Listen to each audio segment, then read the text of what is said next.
Terrific.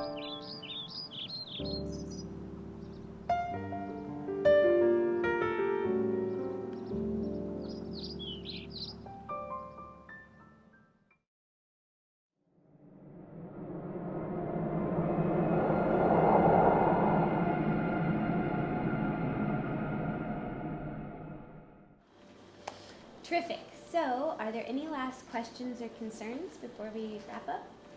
No. Awesome. Well, it's going to be a great trip, and so I'll see everyone at 8 a.m. on Friday. Okay? All right. That's great.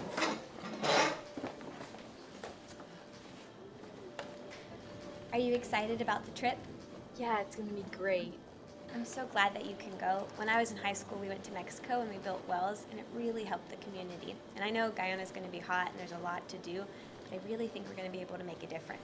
With God's help, of course. Yes, of course. Hey, I don't know about you two, but I still need to get my bug repellent and my safari clothes. Safari? Why are you bringing safari clothes? Yeah, I didn't see any safaris on the itinerary. Isn't that what they call those special clothes? Yeah, sure.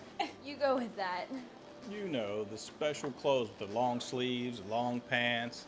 They protect you from the mosquitoes while you're down in Guyana. You're the last one to talk. What about you? Are you ready? No, not even close. Exactly. You guys better get going then. At this rate, we'll be back in Guyana before you guys are even done packing. Bingo. So I will see both of you later. All right. Oh, and I wouldn't want to forget my safari clothes. Yeah.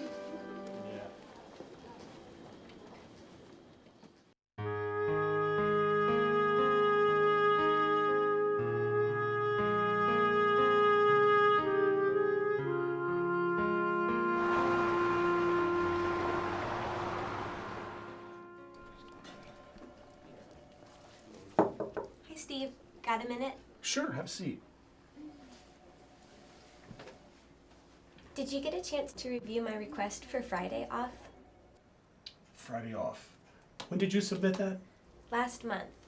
Remember, I'm leading that trip to Guyana with the team from my church. We leave on Friday. Yes, I do remember. But Ashley, this is the busy season for us. And we're already short-staffed. So I'm not sure I can afford to let you off that day.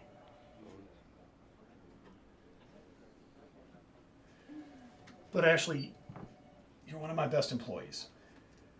And I know this trip means a lot to you. So let me think about it, and I'll let you know on Thursday. Is that okay? Okay. Okay.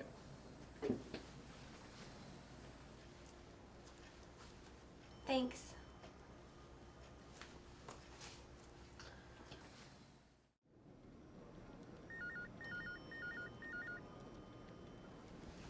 Hey Ash, what are you doing later tonight? Why? A couple of us are going out to dinner. I want to know if you want to come with us. Thanks for the invite, but I'm not really feeling up to it. Oh, is everything okay? Are you alright? I might not be able to go to Guyana this weekend because Steve doesn't know if he can give me the time off. Well, you should just call in sick. I mean, you're here all the time and you're like the perfect employee, so. I know, but No, I mean, you deserve this. I'll think about it. Thanks. Alrighty. Well, if you change your mind about dinner, let me know. I will. Alrighty. See ya. See ya.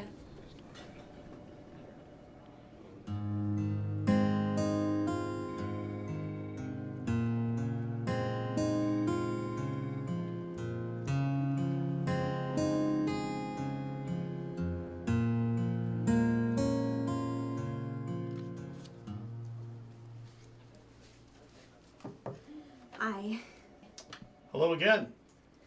Steve, I've been giving this a lot of thought, and I've decided that I can't be here on Friday. What I mean is that I won't be here on Friday. Oh? Steve, I'm the team leader for this trip. We've been planning it for a year, and if I don't go, it's not going to happen.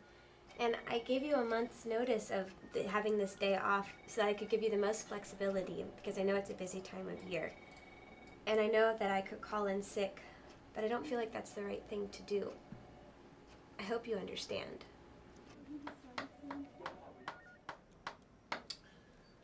Yes, I do understand, but I still have to decide whether or not to approve this day off. But I appreciate you being straight with me. Thanks.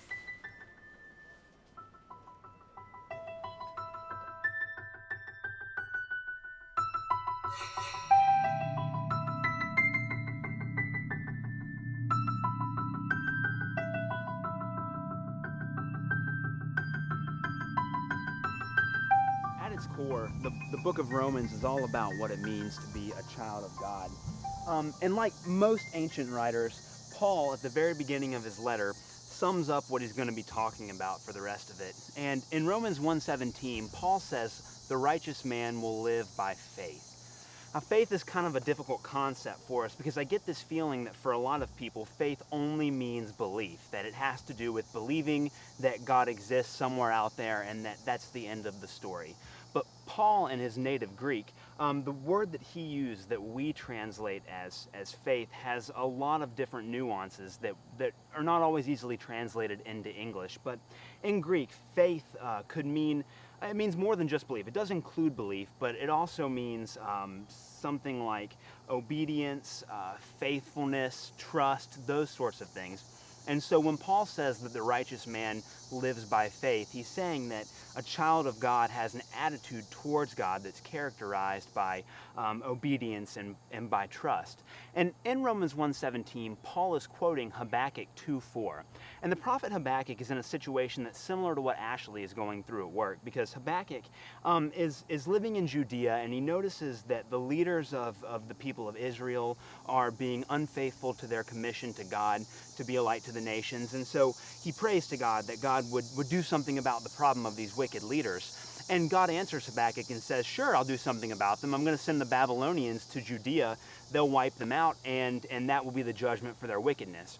And the problem for Habakkuk is that he lives in Judea, and so he's going to have to face the same punishment that these wicked leaders faced, even though Habakkuk didn't do anything wrong. And so Habakkuk naturally complains. He says, I'm not really comfortable with the answer that you've given me. But at the very beginning of chapter 2 of the book of Habakkuk, Habakkuk says, I don't like what you're saying, but I'm going to wait and I'm going to hear your response. I'm going to hear you out, God, and see what you have to say about this. And God responds by saying that the righteous man will live by faith. And then he goes on to say that while, yes, the wicked leaders of Jerusalem have to be judged, and while, yes, the Babylonians are going to have to do it, and Habakkuk is probably going to have to face the wrath of the Babylonians, even though he's been faithful to God, at the very end of chapter 2, there's this passage where God says that in the end, ultimately, the world will see who he is through his judgment of the wicked leaders and through his judgment of Babylon. And so the faith that Habakkuk is supposed to have is not necessarily the faith that things are going to work out in his favor. It's not necessarily that things are going to go his way, but that Habakkuk can be confident knowing that in the end, God will put everything to rights, even if Habakkuk doesn't live to see it. And that's what Paul says characterizes the sort of faith that we as Christians are supposed to have.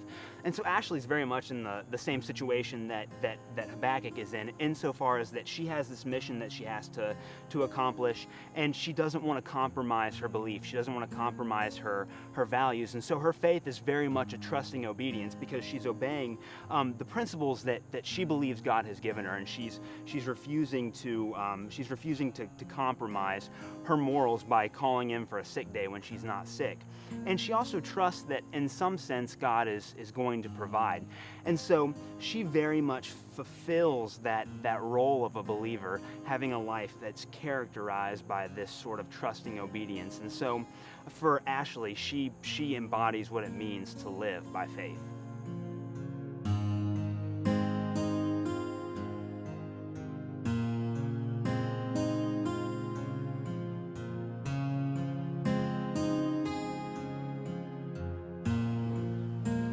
Ashley, can I see you in my office, please? Yes.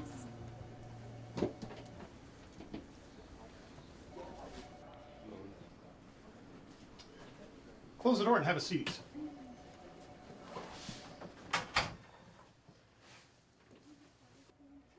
Ashley, I admire your conviction.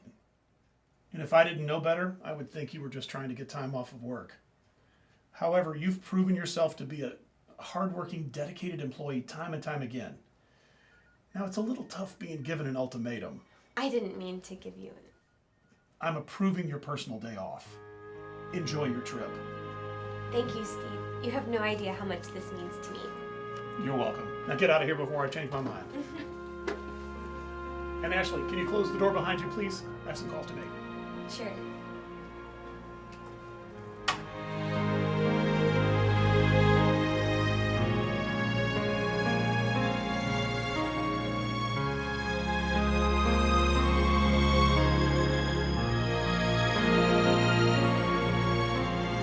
We're not sure what happened to Habakkuk, but I can guess that things went a little bit better for Ashley than they did for him. Like Habakkuk, Ashley was faithful to the principles that she had. She was not going to act unethically. And so she made the decision to not ask for a sick day, even if it was going to cost her her job or something greater than that. And she also trusted that God was going to provide for her either way. And so although Habakkuk didn't fare very well, Ashley did. But that's something that's true about faith. Even though we trust that God's going to take care of things, it doesn't always necessarily happen to us. And that's something that as faithful, obedient people we have to learn to live with. And so sometimes we'll be in situations like Habakkuk where we hope for the best, we hope that things will turn out right, but all we can do is know that in the end they're going to be taken care of. And sometimes we're in situations like Ashley where we have to trust, but in the end things turn out to be pretty well. And so for Ashley to live as a righteous person by her faith, it meant to stick to her principles, to stick to her morals, to stick to her convictions, and trust that no matter what happened, God was going to provide. And ultimately, he did.